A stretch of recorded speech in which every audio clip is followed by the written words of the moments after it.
Ustaz, mau bertanya sedikit Ustaz. Boleh, silakan. Kebiasaan kalau misalkan kita pergi ke tempat-tempat kayak gini, yang tempat-tempat wisata peninggalan zaman dahulu, apa yang kita bacakan ataupun apa yang harus kita lakukan supaya kita tak kena gangguan-gangguan peninggalan-peninggalan tersebut. Oh begitu. Maksudnya biar tidak ada gangguan jin-jin ya. Seperti itu ya. Apakah ada angker tempat-tempat kayak gini ada jinnya? Oh begitu ya. Insyaallah. Sahabat sekalian, ayo kita lihat dulu tempatnya. Nah, seperti ini. Salah satu tempat jin yang paling disukai jin adalah tempatnya lembab seperti ini, kemudian kurang cahaya. Nah, hanya saja ini saya masuk dulu.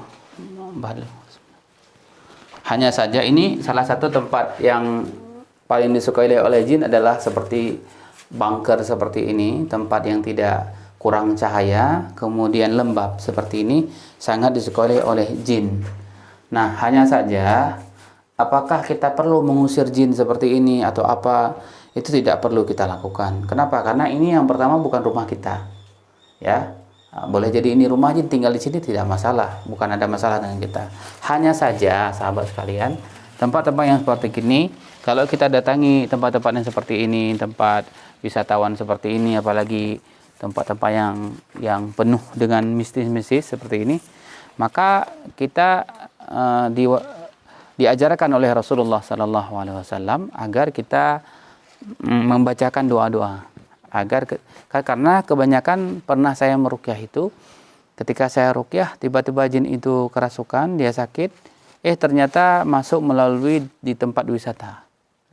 Nah, yang pertama kita harus jaga adab sebelum kita baca doa. Adab-adab pergi ke tempat wisata.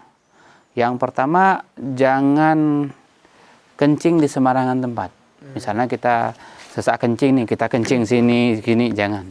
Itu satu. Yang kedua, jangan hura-hura, jangan ketawa-ketawa, jangan ketawa, jangan hura-hura. Yang ketiga, kita datang dalam keadaan bukan nuansa mistis, kita datang dalam keadaan tujuan untuk melihat sejarah. Ya, jangan ketakutan, jangan menakut-nakuti orang atau kita sendiri merasa takut, itu jangan. Jangan takut. Jangan takut. Kita datang kemari misalnya ke tempat sini, oh ini tempat sejarah, bahwa dulu Jepang pernah seperti ini, itu satu. Selanjutnya, ketika kita hendak masuk ke dalam wilayah nuansa-nuansa mistis yang seperti ini, maka kita membaca doa. Dua doa sudah baca oleh Nabi. Yang pertama, a'udzu bikalimatillahi tammati min syarri ma khalaq. Yang kedua, bismillahilladzi la yadurru ma'asmihi syai'un fil ardi wala fis sama' wa huwas samiul alim. Sepengetahuan saya, apabila kita baca doa ini 3 kali di dalam kita masuk tempat angker, masuk wilayah baru, maka Allah jamin bagi kita untuk perlindungan daripada gigitan binatang berbisa, gigitan binatang dan gangguan jin. Ya, dari pertama kita masuk ke tempat itu sampai kita keluar. Nah, intinya kita tetap jika pun ada jin di wilayah-wilayah sini, kita nggak perlu ganggu, nggak perlu masuk ke sini kita azan-azan, itu nggak perlu. Nggak boleh, itu adab-adab kita. Nah, biar atau kita bacakan ruqyah, kita siram air ruqyah sini biar mati jinnya atau biar lari, itu nggak boleh. Itu adab. Mereka tinggal biarkan saja. Jangan juga kita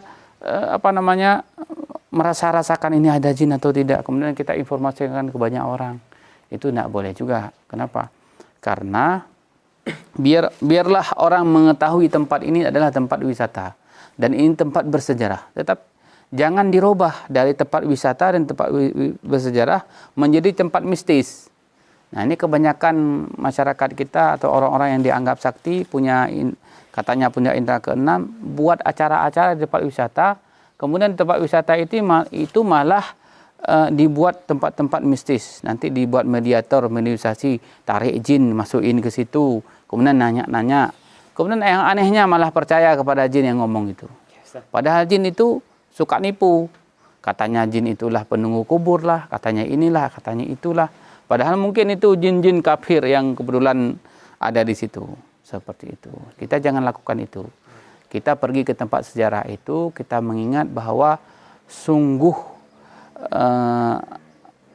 pahlawan-pahlawan kita dulu berjuang untuk melawan melawan Jepang seperti ini. Ini tandanya bahwa Jepang punya benteng yang dimana akhirnya Jepang harus lari di bumi Serambi Mekah ini, di bumi Aceh ini. Begitu ya, Ki ya? Paham ya? Ya, insya Allah, Jadi nanti kalau pergi ke tempat-tempat aneh-aneh seperti ini, jangan rasa-rasakan ini energi apa. Ya. Insya Allah paham ya? Sekedar ya. Nah, sekedar mengingat sejarah, ya kan? Kemudian prasasti sejarah ingin kita lihat dan kita kenang diri kita bahwa ternyata orang-orang kedua kakek nenek buyut kita dulu memang betul-betul pejuang sejati.